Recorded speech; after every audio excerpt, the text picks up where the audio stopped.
Hi there, we've did our first lesson using Java, and we're going to do a review now, just to go over some of the concepts and topics we discussed in that previous lesson. We were using and still are using the compiled.java.net website to put the code in, but at the moment I've opted for an editor I prefer called Sublime, and we're using that just now just for demonstration purposes. And every time I use a code, I'll just simply paste it into here and compile it so we can see the output. So, a quick review. There are classes in Java. The class name is at the end, just after the word class. This one's called Review Lesson 1. And the class is like an overall container. And within this class is where we can actually place our various pieces of code. Every class starts with an open curly bracket and a closed curly bracket. And as you see here, both of them in the same column. Just imagine an invisible column there. You have to line them up. Not because the Java compiler requires it, it's just good programming practice. And we also discussed what the two forward slashes were, represents a comment, and anything after the two forward slashes is a comment, so the comment is ignored by the compiler. You can type in comments in English, and they're simply there for your reference and other people's reference who actually look at your programming code. I'll put in comments at the beginning and the end of the class, just to make it easy to see where things start and finish. If you don't place comments at the beginning and end of these curly brackets, your start and stopping points, it's very hard to identify sometimes which bracket matches up which. So obviously this one here is an open, that one here is a close, and they match up now. I didn't discuss this line much, I just mentioned there was a place called main. It's a method, and it can only happen once in any Java program. And what happens is the Java compiler looks for main. When it finds a line that says main, it says, well, this is where the actual code starts. And there's the open curly bracket for main, and the end curly bracket for main. Again, I've put comments in as well. The code we did was within this area here. So what I'll do is I'll use a tab key. I did say it's best to use tab, and look, Sublime automatically jumps forward. It realises I'm doing something in Java, and it's quite happily did this for me. You may have to tab a couple of times. The first thing we looked at was the system command, I'm pretty sure. So we'll look at system. System. And I mentioned that system was like a gigantic basket or container that contains lots and lots of instructions or commands. And within this gigantic container are other containers. One was called out. And out has lots of commands related to things that go out of the Java program to the screen and things like that. So System.out. And we looked at print. And print's a specific thing called a function, and this function print is within the container out, which is held within the container system, so it's all a gigantic box or container with containers within it and commands within it. So that's the way sort of Java organises things. It's very hierarchical, very structured. The open curly bracket, close curly bracket required by the print function, and the semicolon command just means end this command. Within the two curly brackets here, we can actually send information out to the screen, and we started off with a simple string, and we said use your name. I said Matty, and you maybe said something else. And when we ran this, we found out that it appeared in the output window. It also said you can put in other words, as long as they're within these two double quotes, it's treated as one string or one piece of text. So what I'll do now is, I'll grab all this code, I'll paste it into here. Wow, there you go, it's in. Sheet the size if you want to, and then compile and execute. And down here on this side, if it works, it gives you the output. So that code worked well. What we'll do now is bring in the other command, which was println. I'm just copying and pasting lines for quickness. And we looked at println again, and I'll put in the town of Johnston, where I was born, and I'll say, right, let's look and see what happens here. Again, all you're doing is just pasting the code back in, compile and execute, and you look for the output window. And if it takes too long, you worry and think, wow, should I pause my video?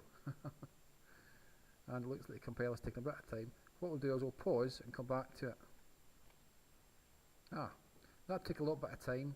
I had some sort of issue related to my login in the actual office I'm in just now.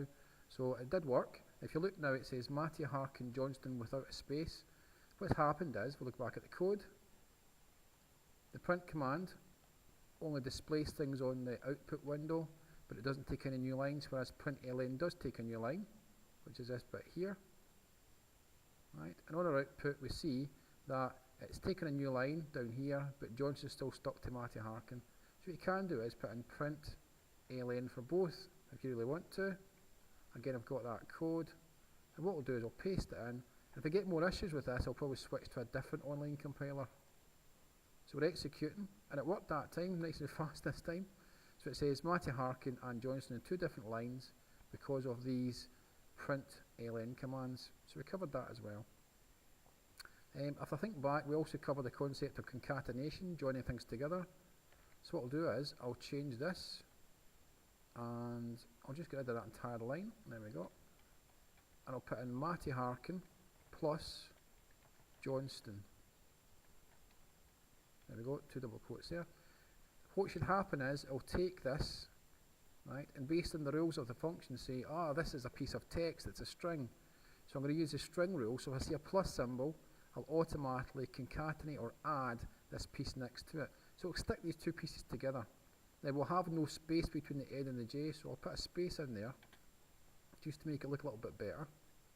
Back in here, run the code, execute it, hopefully it doesn't take too long, and then it goes Matty Harkin space Johnston. So that's what it did, it concatenates it, joins it together into the one line. Beyond that, we used one of the special characters that creates new lines.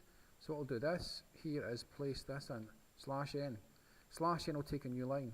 I'll even go over there to Johnston and put it there for no real reason, right? And hopefully we'll see new lines appear in our code when we do the execution. So I'll paste it back in, do the compile again, and there you go, Matty Harkin Johnston, different lines.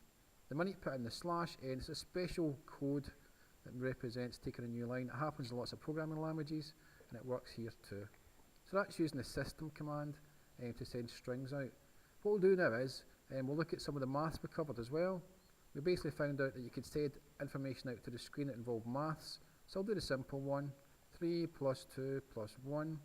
I've taken away the strings because the strings will interfere with it, and this should take these mathematical pieces of information and then work out the answer. So I'll just do it all over again, paste it in, look for our output, and it says, in this case it says number 6, which makes sense because 3 plus 2 plus 1 is 6. You can do obviously subtracts as well, so I'll do a subtract there.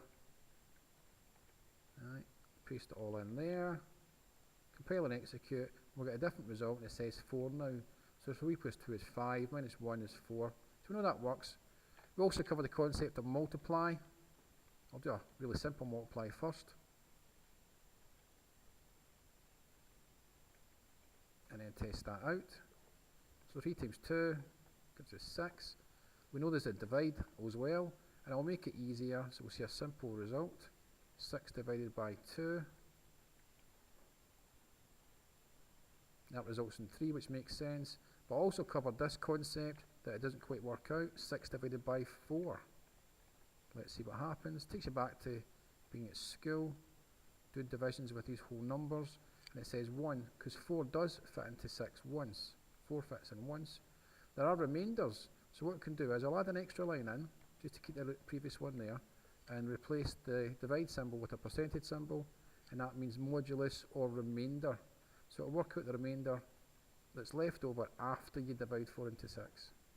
And I'll just compile that there. And it says 1 and 2. So 4 does go into 6.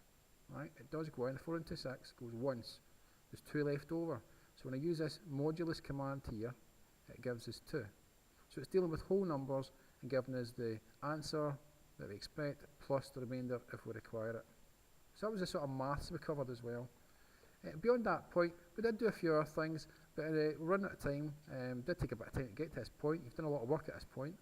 We then looked at this concept of integers, and integers are whole numbers. So I'll put an int, and I said every integer should start with an I lowercase, and it's good for naming purposes. And then you capitalise different words beyond that. And we looked at things like numbers. So I'll put in number 1, which we did last time. And we found out doing that was not a good idea, because when you try to run the code, if you haven't set a value to it, it simply says it's not initialised and doesn't allow the code to run properly. So if you don't set a value later on from this point, it's best to do one now. And I'll say this one's got a value of 12. And I'll make another number 2,